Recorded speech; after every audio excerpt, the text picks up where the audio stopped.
Shauna stared at the ceiling, her heart pounding in her chest, the weight of her choices pressing down on her like an avalanche. How the hell had she let this happen? And more importantly, how the hell was she going to fix it? George would know. She was sure of it. He would take one look at her, at the way she avoided his gaze, the way her body tensed under his touch, and he would know. She hadn't meant for this to happen. That was the lie she kept telling herself, the fragile excuse she clung to like a lifeline.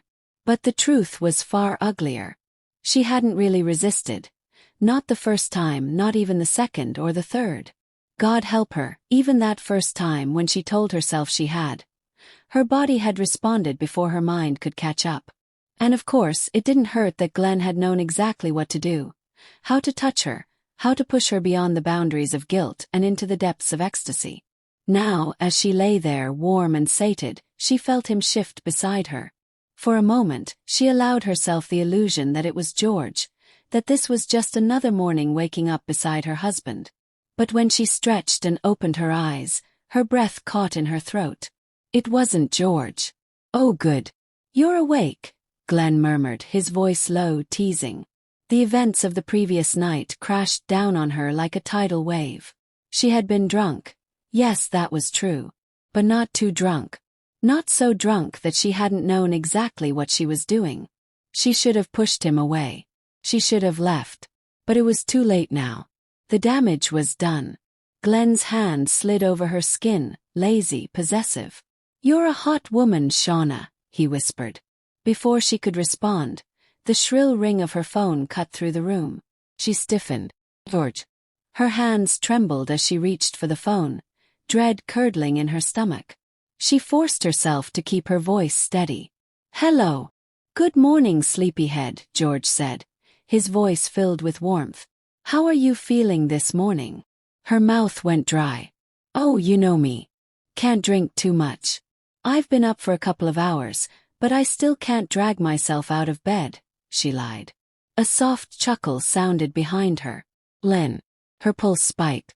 What time do you think you'll be home? George asked. Shauna swallowed hard, gripping the phone tighter. I just need to force myself out of bed, drink some coffee, and take a long hot shower. Probably 3 hours. I'll take the girls to a movie at the mall so you can have some quiet time, George offered. Help you recover. God, he was so good to her. So trusting. Thanks, baby.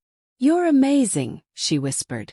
She barely heard his response over the sound of Glenn stifling a laugh.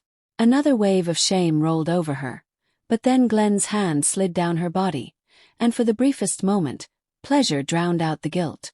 I need to go, she said abruptly, heart racing. I need to go to the bathroom. Okay, honey. I love you. I love you too, she choked out, then hung up and turned to Glenn, her eyes burning with fury. You bastard, she hissed. Were you trying to get me caught? Glenn smirked, completely unfazed. Hush, love. You liked it. He was right. And that was the worst part. But she still didn't need to be caught. She scrambled out of bed and began dressing in a frenzy. She needed to leave. She needed to get home and figure out how to live with herself. When can we meet again? Glenn asked casually, watching her with amusement. Never, she snapped. Last night was a mistake. Huge mistake. I shouldn't have done it, and I won't do it again. Glenn only leaned back against the pillows, that damn smirk still playing on his lips. You can tell yourself that, but we both know the truth. You wanted it. You enjoyed every second of it. Shauna's hands clenched into fists. I have a husband. A family. What you did last night had nothing to do with them. That was all for you, he said, his voice like silk. And you're lying to yourself if you think otherwise. She stormed out before he could say anything else. As she drove home, the weight of her betrayal settled over her like a suffocating blanket. How could she have done this? How could she have risked everything? 15 years of marriage, the perfect husband, their perfect daughters, for one reckless, selfish night. Would George know? Would he take one look at her and see the truth? She had never lied to him before. She didn't even know how to do it. And that terrified her more than anything else. But George found out. The moment he walked into the house, she could feel it in the air. Something was off. He kissed her cheek, and she flinched before she could stop herself. Did he notice? During dinner, she barely spoke, only half listening as the girls talked about their day at the mall. Every now and then, she caught George watching her with an unreadable expression. Did he suspect something? That night, she was the first to bed, feigning sleep when George climbed in beside her. She couldn't let him touch her. Not when Glenn's touch was still burned into her skin. The next morning she got up early. If George reached for her, if he so much as kissed her neck, she would shatter. She went about her day in a daze, avoiding George as much as possible. But he wasn't stupid. And when night came, he was waiting for her. She walked into the bedroom, and he was sitting on the bed, staring at her with an expression that made her stomach twist into knots. What happened Friday night, Shauna? Not is something wrong. Not you've been acting strange. Well, it was what happened. And just like that, her fragile defenses crumbled. The words spilled out before she could stop them, every ugly, shameful detail.